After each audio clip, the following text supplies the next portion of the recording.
Today we're going to be looking at forensic services at the Knox County Sheriff's Office, and I'm going to be talking with Captain Brad Park. What's some of the first things that you do when you first arrive on the crime scene? Well, first of all, we get information as to the particular crime that's happened, so we know what kind of resources we may need. Our vehicles are all equipped with basic tools, equipment, supplies that we need. For instance, if it's a property crime, we know immediately there's going to be photography involved for the damages to document that. We have cameras and videos. We have fingerprint kits. If it's more involved, more serious crimes, we know that there'll be other tools that we have, or we may need to contact other officers. What's some of the most important equipment or tools that you use in the field once you arrive at a crime scene? Basically, property crimes account for a lot of our calls, so we know, as I mentioned immediately, we will need cameras, fingerprint equipment, gloves for our protection to not contaminate or destroy fingerprints or any type of DNA evidence that may be present. We have other items to protect and to collect the evidence, whether it be bags or little vials, or swabs, Q-tips, anything that we need.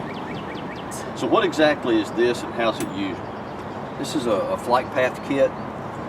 Basically consists of dowel rods that you're able to place into a bullet defect if it is in fact a hole or any defect that's caused by a bullet. You can place this in the hole.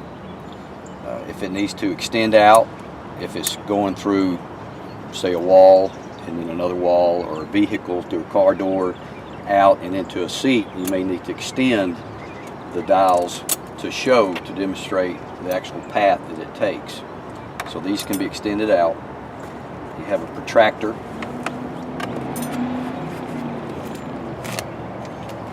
that you can actually evaluate the angle at which the bullet hole or the flight path of the bullet is traveling, whether it's to a horizontal plane or to a vertical plane, and all that information is noted in the technician's reports.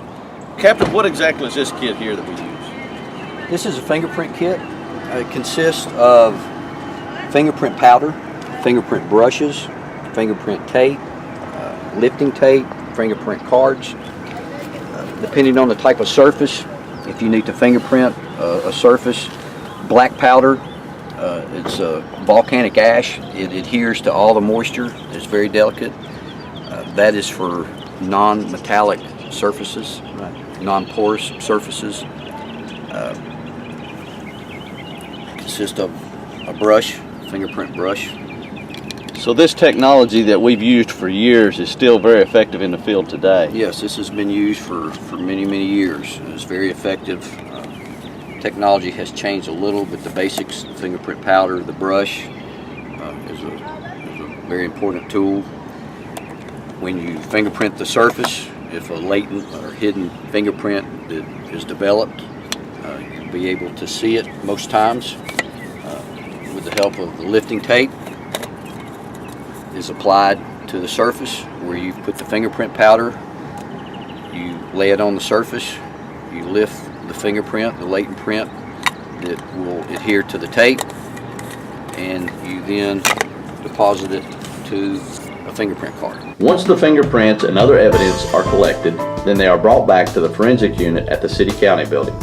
Officer Tom Finch takes a print card and scans it into the system.